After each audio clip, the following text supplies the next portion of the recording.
Hello guys, Greg from fixitfallows, and I'm back inside the house, and today I'm dealing with a domestic issue, and that is the house alarm. The front door here has a sensor on it.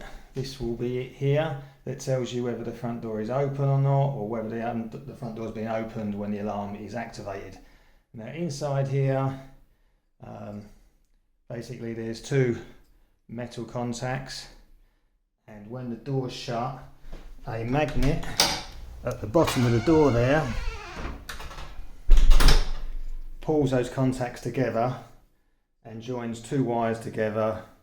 That creates a circuit that tells the alarm that the door is shut. When the door is opened, the magnet moves away, the two contacts move apart, circuit's broken, the alarm thinks the door's open.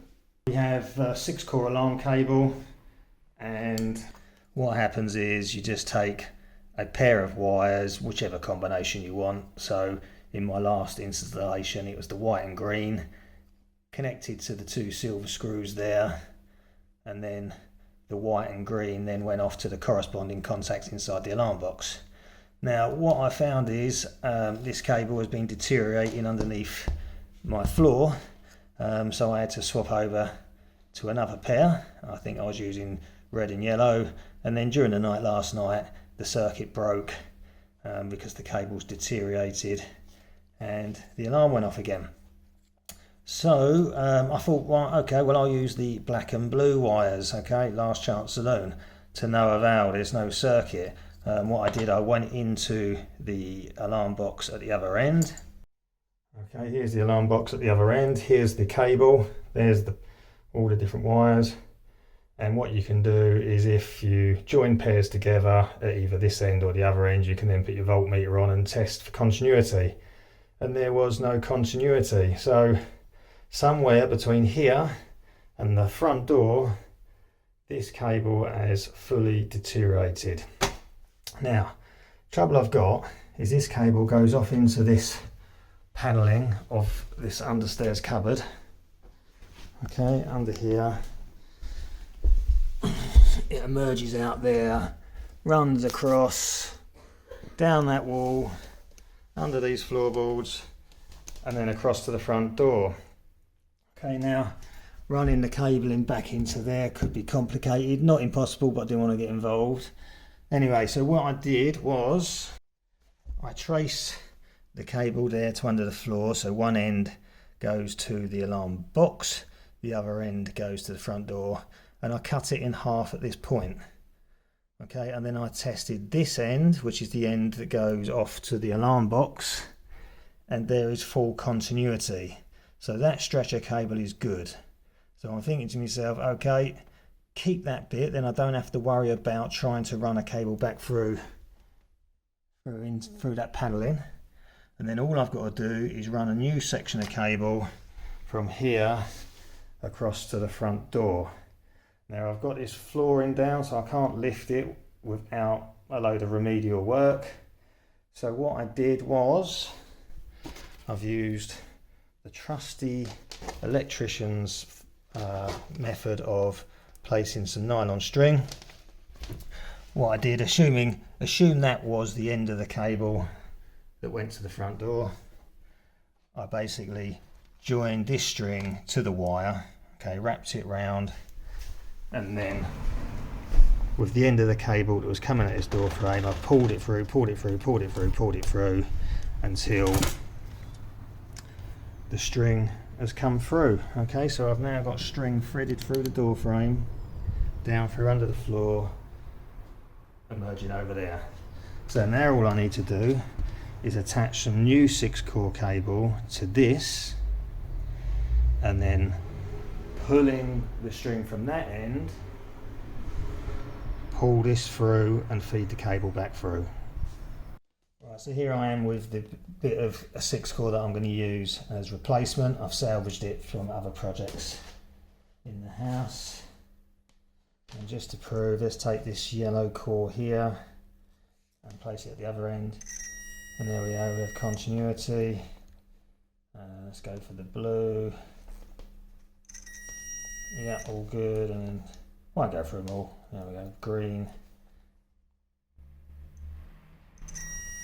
There we go. So all that's left to do is to attach one end of this to that green nylon cord and pull it through.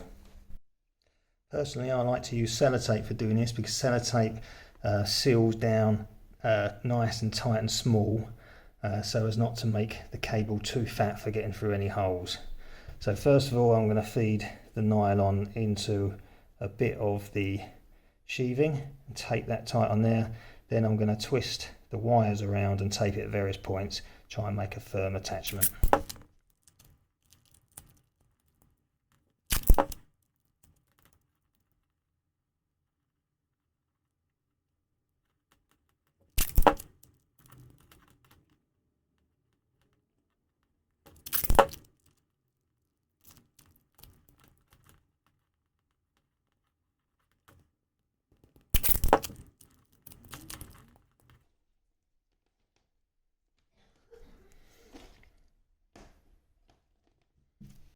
Okay, so now I'm going to go to the end by the cupboard and I'm going to pull it through until this section gets to the door frame, and then I'm going to try and tease that into the door frame.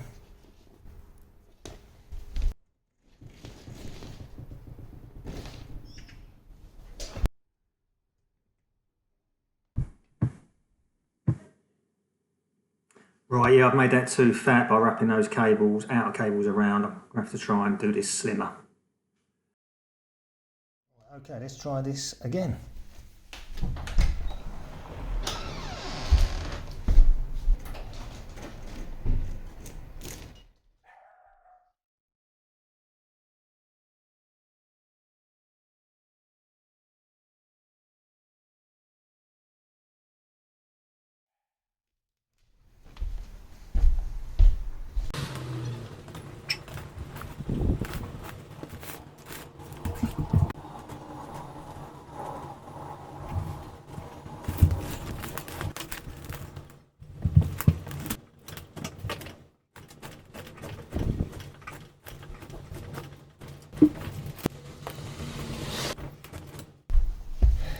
And there we are. And the other end is now emerging out of there. Okay, now we're just going to have a final check on continuity. Make sure we haven't damaged it whilst pulling it through. So let's go black and black. Yeah. Yellow. And yellow. Yep. White. And white. Cool.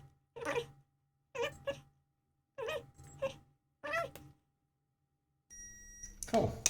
Right, so all that remains to do is splice this back in with the existing cable that's at the halfway point under the stairs floorboards, and then connect this back up with that in there. You know, choose a couple of wires to use for the sensor and connect back up at the alarm box. Okay, there's the join that will be under the stairs. I shall tidy that cable up, that will go under there. Okay, now just for a final continuity check. So what I've done is I've paired the red and yellow together and the green and white. I've actually cut the black back because the black in the half of the cable, the old half that's still going under the stairs to the alarm box, is too delicate, so I've done away with the black. That leaves the blue surplus, so we can just take the blue out of the equation at the moment. So we've got two pairs that we can use, white and green, yellow and red. So let's go to the alarm box and check. I've cut the black back, so we know that's no longer used. The blue, okay, surplus, and we've got our red and yellow, white and green, and let's check the continuity. Okay, red and yellow, that's good. White and green, all good. So we can get this all back together. Right, okay, let's get this back on there. So it's the two silver screws.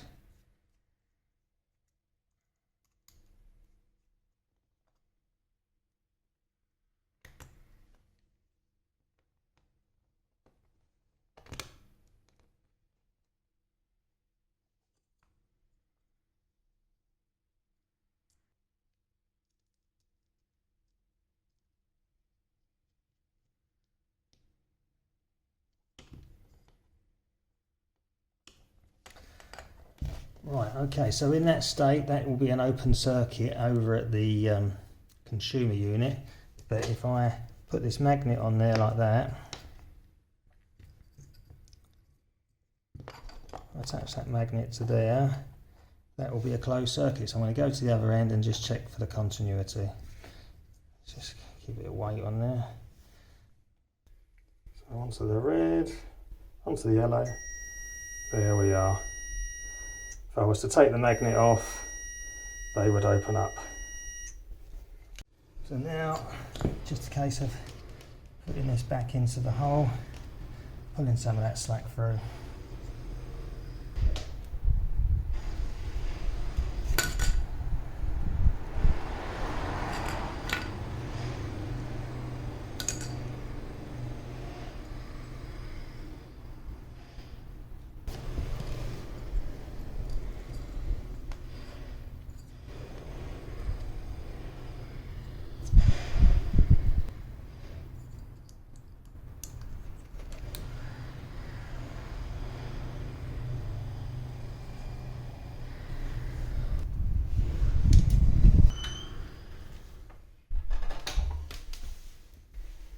And once again, just check for that continuity. Now that the door's shut, that magnet should be shutting these.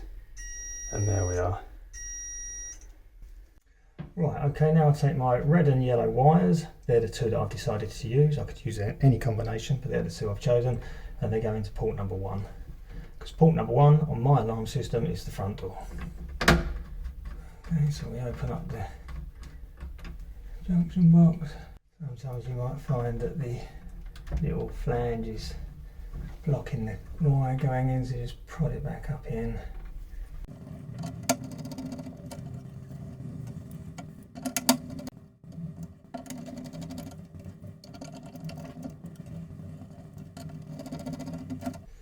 Okay, there's my wires back in. So what I'd point out to you is that there is 240 volts going into this.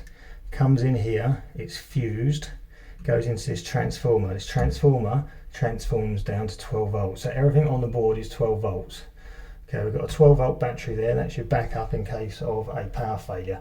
These are cheap as chips, right? You're looking at about 12, maybe £15 for one of these batteries. Really easy to replace. Just spade terminals on the top. You can get them from any sort of place like Toolstation, Screwfix, etc. or online. This one's a UASA, 12 volts, 7 amp. Okay, as long as you get your measurements of the one you're replacing, really cheap to replace. You don't have to be paying out hundreds of pounds to have that replaced. Okay, that's that. I mean, look, that one's been in there since March 2016, so 8 years that's been in there. All good. These are the little fuses. They're glass fuses for a lot of the things on this panel. Okay, you can get those online. No drama. So in an ideal world you would isolate the power to this, because I say there is 240 volts there. I am not telling you how you should be doing this properly, but I'm warning you that there is 240 volts there, so be careful. Watch out for big things like this capacitor here, or any capacitor. They can store up a fair amount of juice, whether there's power on or off. Whatever circuit boards you're working on, always be careful with capacitors. So that's about it. Just going to get the door back on. You should also be aware that whenever you take off the door, you will set the alarm off, because the panel is booby trapped, and it is booby trapped onto something like that. See that spring? Okay, so it's an anti-tamper device. So whenever you take your panel off, always be sure you can get quick access to wherever your control panel, your pin pad is, so that you can disarm it. Okay, so that just hooks back on. Push that in there like that. Do the screw up.